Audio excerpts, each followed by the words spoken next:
Sciopero dei netturbini. Porto Empedocle si avvia verso un'emergenza, con quali risultati e con quali intenzioni da parte dell'amministrazione? Allora, lo sciopero è stato proclamato per il 12 novembre, molto responsabilmente gli operatori ecologici e i sindacati, che sono stati resi edotti anche davanti al prefetto di quale fosse la situazione a Porto Empedocle, hanno sospeso quello sciopero, sperando che intervenissero nel frattempo dei trasferimenti da parte della Regione e dello Stato che riuscissero a soddisfare le loro richieste. In realtà questo non è avvenuto e quindi oggi stanno scioperando.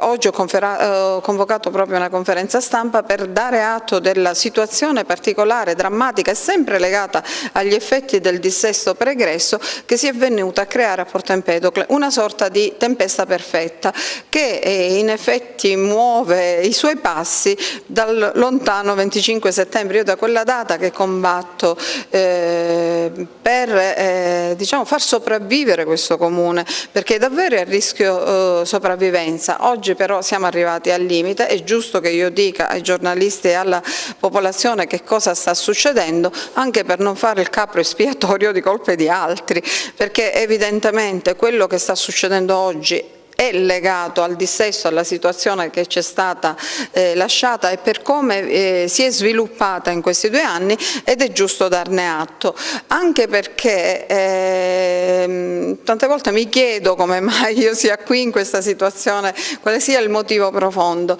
Perché forse questa situazione così al limite, così tragica da farla definire uno dei peggiori disastri italiani dal direttore della finanza generale e della finanza locale, dottore Verde, possa essere di stimolo alla soluzione di tanti problemi dei comuni siciliani. Porto Empedocle, che è stata lasciata in un disastro i cui confini non si riescono ben a percepire dall'esterno, per cui dice ma in dissesto ci sono tanti enti di dissesto. No, ci sono dissesti e dissesti. Sindaco, qui pochi giorni fa è venuto un ministro della Repubblica, sì, del suo stesso partito, per altre ragioni.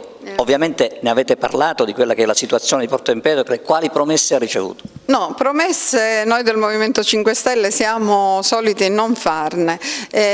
Certamente ho avuto assicurazione di un'attenzione forte per questo territorio, ma già la presenza di un ministro a Porto Empedocle è segno di grandissima attenzione. Infatti, vedi caso, qualche giorno dopo, 1 o 2 giorni dopo, si è presentata l'autorità di sistema portuale della Sicilia occidentale, il dottore Monti con il suo staff, proprio per programmare le attività di rilancio delle attività anche economiche, turistiche e di sviluppo di Porto Empedocle legate al porto, per cui già il prossimo anno comincerà l'itinere di grandi lavori infrastrutturali a Porto Empedocle.